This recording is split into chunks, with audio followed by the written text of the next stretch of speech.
We're all used to receiving slightly strange emails from time to time.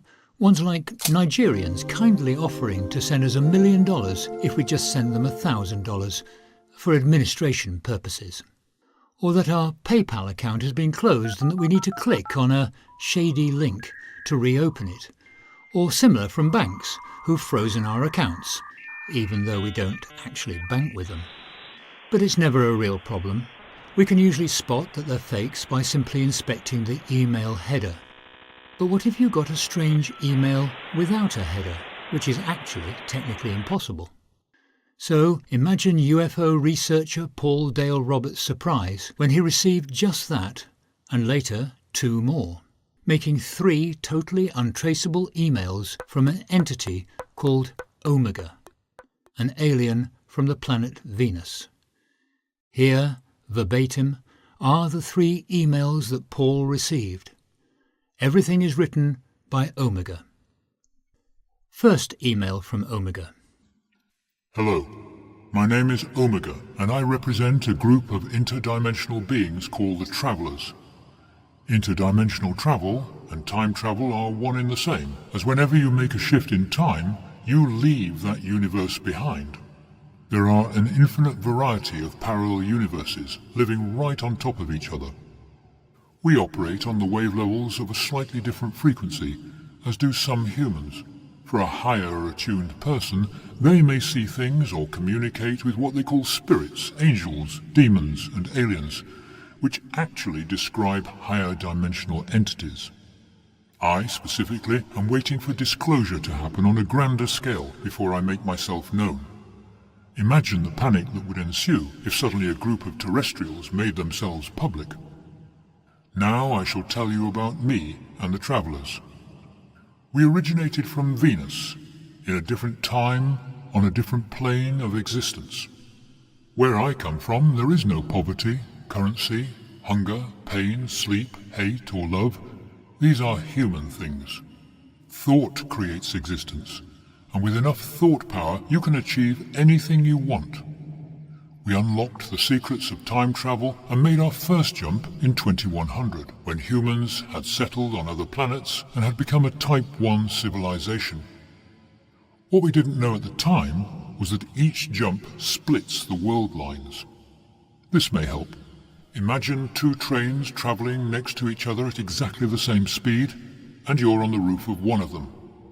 You jump from one train to the other, catching some wind resistance along the way, and land a little bit farther back than before on the other train, which is still next to you.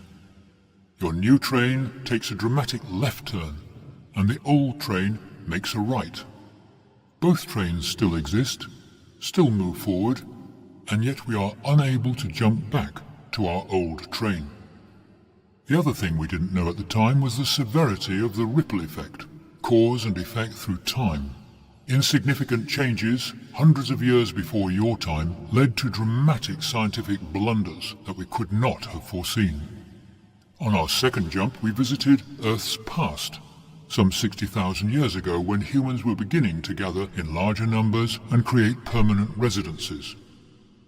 We tried our best to enlighten them, teaching irrigation, levers, pulleys, and the like, which dramatically shifted human history. On our first return trip to the future, we found ourselves in the middle of a planetary war with Earth and another species of alien, who's also made Earth their home. We had very little time to escape that conflict and became separated through time and space. To clarify, time travel allows you to move from one point and place in time to other X, Y, Z, and T coordinates. There are 3 of us travelers now, a trinity that has existed long before and long after you know. While my brothers keep to their own agendas, I choose to incarnate in each generation in order to open more people's eyes and minds to the higher frequencies. I have taught many generations empathy and divination, as well as the power of prayer, or as we call it, collective focused thought power. Finally, on the note of your magazine article in the Greys, if these are the same ones who have originated from the Orion Nebula region, they are the master tinkerers of the universe, I have encountered 10 species of alien capable of interstellar travel. Be thankful, then, that the Greys watch over you, as there is a great threat to all sentient species by the Draconians, which are massive, centaur-like reptiles with armoured scales and leathery wings. I take no part in any alien agenda, since my existence is a strange and peculiar one, involving multiple reincarnations and astral projections. But I still obey laws greater than human laws, which includes no direct intervention. NDI. We did intervene in the past, and spent close to a millennium correcting our mistakes, and we still can't return home. I also happen to be stuck here thanks to the US government having imprisoned me. Disclosure first, public acceptance second, integration third. Your celestial friend, Omega. Second email from Omega. Attached are a few rather crude drawings of our ship gifted to us by another technologically advanced civilization. It's called a force field rail engine and works similar to rotary engines. Taking superconducting material inside parallel rotating gyroscopic devices and applying a sufficient electrical charge produces a field effect that pushes against gravity and the interstellar medium to give lift and to repel small objects. Though my last drawing can't reflect how it works, the craft simply projects a magnetic field through the ship and miles in front, and then, effortlessly, the ship can glide on its own rail. And when the ship moves forward, the rail moves up with it, so there's always a rail in front, and a warping of space behind. Inside the craft, inertia is not an issue, as there is a sustained bubble that is projected through and around the craft. A trip in this ship would feel like watching a movie on your couch, except for with worlds passing by. One of the Traveller's greatest mistakes was divulging critical information to the Germans prior to World War II. Perhaps you have heard of Die Glocke, or the Bell, which is a German wonder machine capable of anti-gravity and incredible speeds, and may have resulted in a Nazi stormtrooper travelling through time. Oh, what a mistake. Indeed, one of my primary functions is to undo such events, but unfortunately this particular German is nowhere to be found. Time travel is universally prohibited, and even less understood. We, of course, are the exception to the rules, having written many of them ourselves. The actual craft is in the hands of the US government now, and we will no doubt see breakthroughs in the next few years. While there are a few methods of moving between universes, very few involve a physical, solid body. Luckily, discarding the body on death gives us full access to our previous form of light and energy. So, until the good, gracious government returns my ship, I am stuck here. Please understand that I use the name Omega to protect my identity from officials who commandeered the craft on transit day in 2012. I hope that helps with your research. Your celestial friend, Omega. Third email from Omega. I have 8 important announcements to make to you, human Paul. First announcement. Greys and Draconians are the 2 most well-known alien races. Both originate from the same region of the sky, towards Orion. However, Draconians were the first to genetically manipulate species. You may be interested to know that there have been 2 DNA manipulations of Homo sapiens. As for Venus, our ancestors bred with the Draconians. There was a great conflict in the Orion region for interstellar dominance, in which Draconians had the upper hand, until the collective thought power gave birth to the first shining ones. The Draconians call them Pa-Tal, which were higher dimensional beings who manifested in Draconian bodies. Second announcement. The gods never left, so I'm unaware at this time about any large revelation, but the solstice holds special significance to us. We travellers have regular meetings on the solstice. Our last meeting was December the 21st, 2012. The travellers have 3 laws of time travel, and 6 regulations that we all follow. There is one more, the 7th, but it doesn't really count, as it is simply exceptions can be made to all the rules.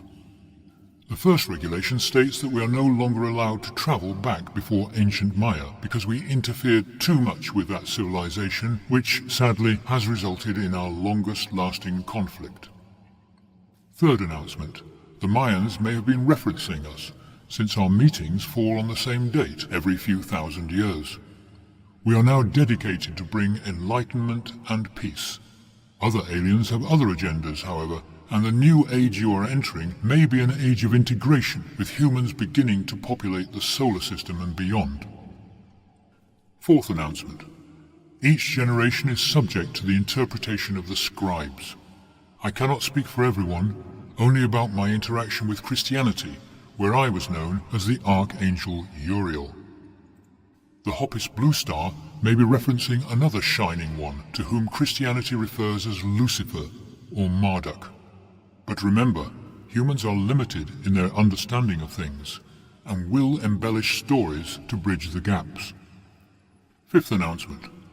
One way of travelling that I'll share with you involves using a singularity whilst moving near light speed or above. Please understand that C is just a barrier.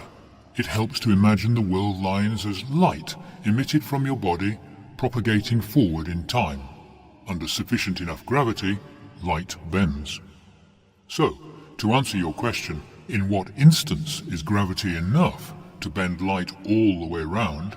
I would say that the problem with following the hyperbolic curvature of space-time around a singularity is that you don't know where or when you'll end up.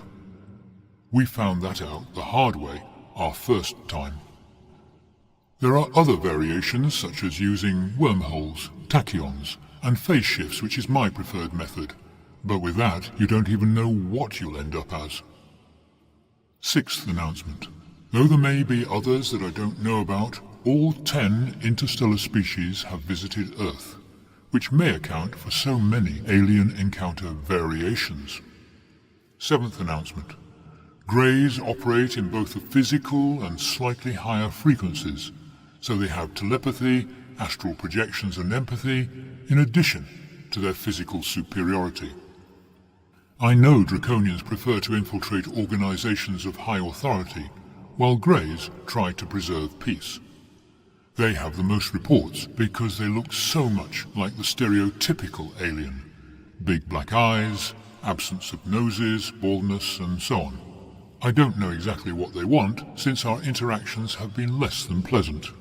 However, they are definitely interested in time travel, and may very well have figured it out by now, since it's relatively easy for their technology. But take a look at the numerous types of craft reported.